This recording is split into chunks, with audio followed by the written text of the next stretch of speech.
Varicose veins కి సరైన చికిత్స కోసం సంప్రదించండి ఎవిస్ హాస్పిటల్. ఉపాసతామాత్మవిదః పురాణాః పరం పుమాంసం నిహితం గుహాయాం వయం యశోదా శిశుబాలలీలా కథాసుధా సింధుషు లీలయామః. భాగవత కథాసుధ తరువాయి భాగంలోకి వచ్చాం. మునులు ఋషులు వాళ్ళంతా చాలా కష్టపడి ఎక్కడో గుహల్లో కూర్చుని వేల కొద్ది సంవత్సరాలు తపస్సు చేసి అప్పుడు సాధిస్తారు భగవంతుడిని. ఎప్పటికో మధ్యలో ఏదైనా చిన్న పొన్న పొరపాట్లు చేసో ఎవరైనా వచ్చి డిస్టర్బ్ చేస్తే తమ తాలూకు తపశక్తిని కొంత వృధా చేసుకునో మళ్ళీ మొదటికి వెళ్తుంటారు, బ్యాక్ టు ద పెవిలియన్. ఎక్కడ మొదలెట్టామో అక్కడికే వెళ్తూ ఉంటారు. మనకి ఆ కష్టం లేదండి, మనం ఆ ఇబ్బంది ఏం పడక్కర్లా. ఏం చెప్తున్నారు చూడండి, యశోదా శిశువు యొక్క బాలలీలలు ఉన్నాయి కదా, వాట్లల్లో మనం ఈదులాడుతూ హాయిగా ఆడుకుంటూ మనం భగవంతుడిని తెలుసుకుంటాం. చాలా తేలిగ్గా ముక్తిని పొందే మార్గం ఏంటంటే కృష్ణ గాథలు వినడం, ఆయన లీలల్లో మైమర్చిపోవటమే మనకి ముక్తికి సోపానం. ఋషులంత కష్టపడక్కర్లేదట.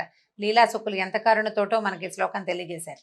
మీరేం కష్టపడి అవి ఇవి చదవకండి అమ్మా, చక్క బాలకృష్ణుడు లీలలు చదువుకోండి, జామ్మని వెళ్ళిపోతారు మీరు వైకుంఠానికి అని చెప్తున్నారు. అయితే ఒకసారట మనం ఇప్పటిదాకా రకరకాలు కృష్ణలీలలు విన్నామండి. రాసపంచాధ్యాయి కూడా అయిపోయింది. దాని తర్వాత కొంతకాలానికి మన నందుడు మొదలైనటువంటి యాదవ పెద్దలంతా కలిసి అంబికావనం అనే ఒక ప్రాంతానికి వెళ్ళారట. మంచి చక్కగా బళ్ళు అవి ఎక్కి వెళ్ళారు. ఆ అంబికావనంలో ఏంటంటే పశుపతి జాతర అని చేస్తారు. వీళ్ళ దగ్గర అన్ని గో సంపదే కదా, అన్నీ ఉన్నవన్నీ ఆవులే. ఆ ఆవులను రక్షించుకోవటం కోసం రకరకాల పూజలు ఇవి చేస్తారు. సో ఇంద్రయాగం చేద్దాం అనుకున్నారు, అది కాకుండా తర్వాత ఏం చేశారు వీళ్ళు, గోవర్ధన పూజ చేస్తే భగవంతుడు స్వయంగా గోవర్ధన రూపంలోనే పూజను స్వీకరించాడు. తర్వాత గోవర్ధన పర్వతాన్ని ఎత్తి వీళ్ళందరినీ ఇంద్రుని యొక్క వర్షం నుంచి కూడా కాపాడాడు. అయితే వీళ్ళ విధానంగా మామూలుగా అలవాటుగా చేసేవేవో కొన్ని పద్ధతులు ఉంటాయి. ఏ ఊళ్ళల్లో పద్ధతులు ఆ ఊళ్ళో ఉంటాయి కదా, అట్లా వీళ్ళు పశుపతికి జాతర చేస్తారట.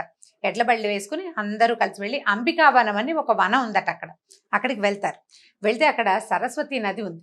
ఆ సరస్వతి నదిలో స్నానం చేసి పార్వతీ పరమేశ్వరులని పూజించి వారికి తాము తెచ్చినంటే వీళ్ళ ఉన్న సంపద అంతా గో సంపదే కదా, పాలు పెరుగు వెన్న నెయ్యి మొదలైనవి సమర్పించి చాలా చక్కగా ఉత్సవాలు బాగా జరుపుకున్నారు. జాతర జరుపుకుంటే ఏమైంది, ఈయన ఇంకా చేశాడు. పిప్రులకి ధేనుములు, బంగారము, వస్త్రాలు, అన్నము కూడా విరివిగా దానాలు చేశారట. అయితే వీళ్ళు యాదవులు ఇన్ని దానాలు చేసి ఇంత పూజ చేశారు కానీ వాళ్ళు ఏమి తినరు, కేవలం నీరు త్రాగి నియమంగా ఉంటారట. అంటే ఆ పూటంతా ఉపవాసం ఉండి ఇంటికి వచ్చాక బహుశా భోజనం చేస్తారు.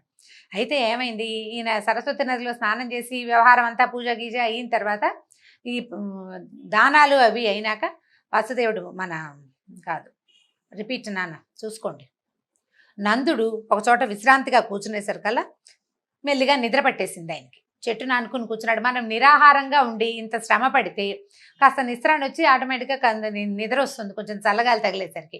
చెట్టుకు అనుకుని నిద్రపోతున్నాడు. నిద్రపోతున్న నందుడిని చూసి ఒక మహాసర్పం ఒకటి చాలా పెద్దదట వచ్చి ఏం చేసింది, ముందు చుట్టేసింది, తర్వాత మింగడానికి ప్రయత్నించేసరికల్లా ఎవరైనా అమ్మోయ్ నాయనోయ్ బాబోయ్ ఎవరైనా నన్ను రక్షించండిరా అంటాడు. ఈయన కృష్ణ కృష్ణ నన్ను రక్షించమన్నట్ట. కొడుకుని పిలుస్తున్నాడు తండ్రి. ఎక్కడైనా పిల్లవాడు నాన్నని పిలుస్తాడు, నందుడు కూడా వాళ్ళ నాన్నని పిలవచ్చు, లేదా నాన్నని ఆక్రోశం చేయొచ్చు. ఆయన ఆక్రందన చేయటం లేదు, కృష్ణ కృష్ణ నన్ను రక్షించు విడిపించు అంటూ కేకలు పెట్టాడు. ఈ గోపాలురంతా విన్నారు, కృష్ణుడు ఎక్కడో ఆడుకుంటున్నాడు. వీళ్ళు ఏం చేశారు, మేల్కొని ఈ పాముని చూసేసరికల్లా దుడ్డుకర్రలు పట్టుకొచ్చారట. తర్వాత వంటలు చేశారు కదా, అంటే అన్నం దానం చేసినప్పుడు ఆ వంట పొయ్యిలోంచి కొరుగులు కొన్ని మండుతున్న దుంగలు కూడా పట్టుకొచ్చి పాముని ఎడ బాధేశారు. ఎంత కొట్టినా పాము దెబ్బలు తిన్నది కానీ ఈయన్ని మాత్రం వదిలిపెట్టలే నందుడిని. ఈ వదిలిపెట్టకపోయేసరికల్లా అప్పుడు ఈ కృష్ణుడు పరిగెత్తుకుంటూ వచ్చాడు. వచ్చి ఏం చేశాడట, కాలుతో తోకని ఒక కొసని తొక్కి ఒక్క తన్ను తన్నేసరికల్లా ఈ తన్నిన తన్నుకి అది 5-6 చుట్లు చుట్టి ఉన్నది పాము బయటకి పక్కకు పడిపోయి ఒక విద్యాధర రూపాన్ని ధరించిందిట. పాము మాయమైపోయింది. ఆ ప్రాంతంలో ఒక విద్యాధరుడు ప్రత్యక్షం అయ్యాడనమాట. ఆయన ఆశ్చర్యపోయాడు. కృష్ణుడు అడిగాడు, ఇంత చక్కగా అలంకృతమైన ఆకారంలో ఉన్నవు, బంగారు మాలికలు అవి ధరించావు, ఇంత శుభలక్షణాలతో ఉన్నావు నాయన, ఎవరు నువ్వు, ఇలా క్రూరమైన వికృతాకారం కలిగినటువంటి పెనుబాము రూపం నీకు ఎట్లా వచ్చింది, దీనికి ఈ పైగా క్షణంలో నువ్వు అన్ని దెబ్బలు తిన్నా నీ మార్పు రాల, నేను తన్నేసరికి మార్పు వచ్చింది, ఏమిటో చెప్పు, ఇది ఇంతగా ఉంది అని అడిగాడు. అడిగితే కృష్ణుడు మాటలకి ఇట్లా చెప్పాట, నేను విద్యాధరుణ్ణి, నా పేరు సుదర్శనుడు, నేను చాలా అందంగా ఉంటానని మహాగర్వం నాకు, ఎంతో గర్వం. ఆ గర్వంతో విమానంలో అంటే ఈ దర్పంతో విమానం ఎక్కి అన్ని చోట్ల తిరుగుతూ నన్ను నేను ప్రదర్శించుకునేవాడిని.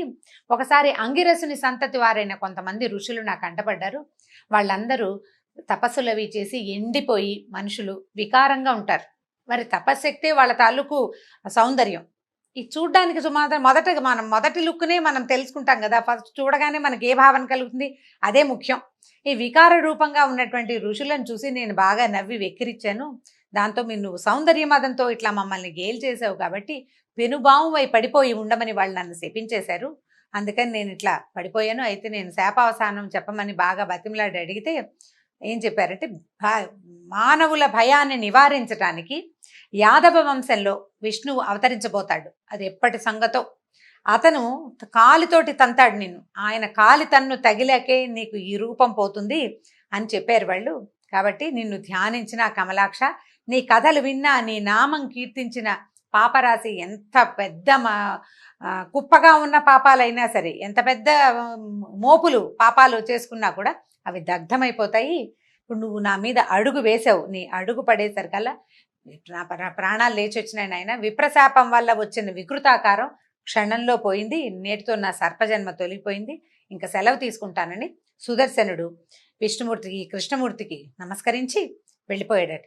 వీళ్ళంతా ఆశ్చర్యపోయారు.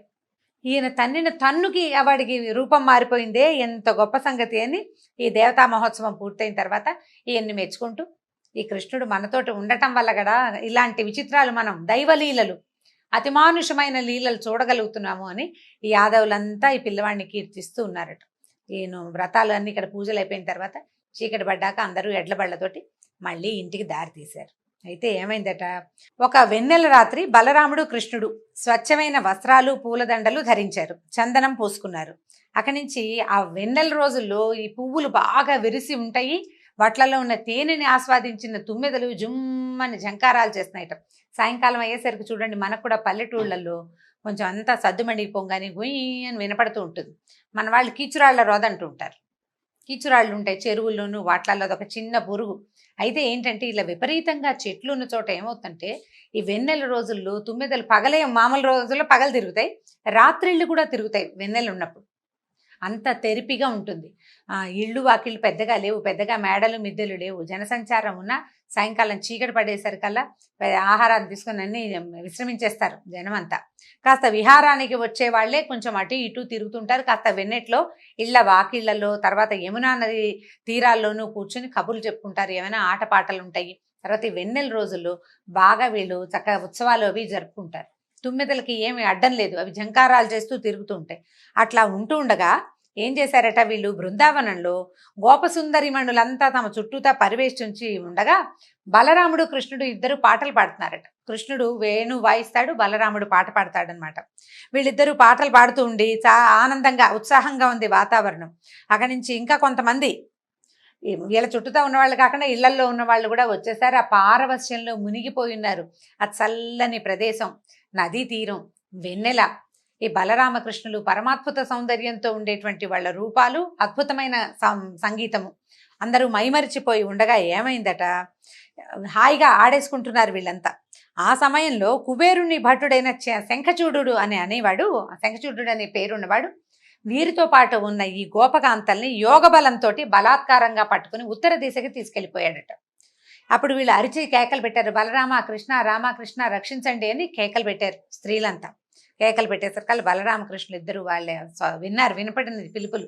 వీళ్ళిద్దరూ పారవస్యంతో పాడుకుంటున్నారు. చుట్టూతా ఉన్నవాళ్ళు సడన్ గా మాయమైపోయారు, కేకలు వినపడ్డాయి. ఈ మహాబలవంతులైన అన్నదమ్ములు ఇద్దరు వెంటనే ఏం చేశారట, పక్కన ఉన్న మద్ది చెట్లని పెరికేశారు, భూమిలో ఇంచి పెరికి చేత్తో పుచ్చుకుని ఎట్లా వెళ్ళారంటే కాలుడు మృత్యువు లాగా పరిగెత్తారట అతని వెనకాల. వెళ్ళి ఏం భయపడకండి అని చెప్పి ఆ గుహ్యకుడైన అంటే ఈ విద్యాధరుడితోటి గంధర్వుడితోటి పోటీ పడ్డారు, పోట్లాటకి దిగారనమాట. అయితే అతను ఏం చేశాడు, కంగారు పడ్డాడు. ఇద్దరు వ్యక్తులు ఇలా మీదకి వచ్చేసరికి అలా ఈ చేత్తో పుచ్చుకున్నటువంటి స్త్రీల మీద నుంచి తన మాయను తొలగించి వాళ్ళని వదిలిపెట్టేశాడు. వెంటనే కృష్ణుడు ఏమన్నాడు, అన్నా వీళ్ళని నువ్వు కాపాడు, నేను వీడి సంగతి చూస్తానని చెప్పేసి అతను వెనకాల పరిగెత్తాడు. అతను రూపాలు మార్చుకుంటూ పరిగెడుతున్నాడట. అతను ఏ రూపంతో ఏ సందులోకి వెళ్తుంటే కృష్ణుడు అదే రూపంతో ఆ సందులోకే దూరుతాడు. వాడు పాము అయితే ఈయన పాము అవుతాడు, వాడు పిల్లి అయితే ఈయన పిల్లి అవుతాడు. వాడు ఏ జంతువుగా ఏ విషయంగా మారిపోతుంటే ఆ విషయంగా మారిపోతూ ఆ వెనకాల పడి పడి పడి మళ్ళీ బృందావనం వైపే తీసుకొచ్చాడు. పట్టుకున్నాడు చివరికి పట్టుకుని పిడికిటి పోట్లతోటి కొట్టి కొట్టి మొహం మర్దించేశాడట మొత్తం. అక్కడి నుంచి ఏం చేశాడు, ముఖంలో అతను ఇక్కడ ఒక మణి ధరిస్తాట.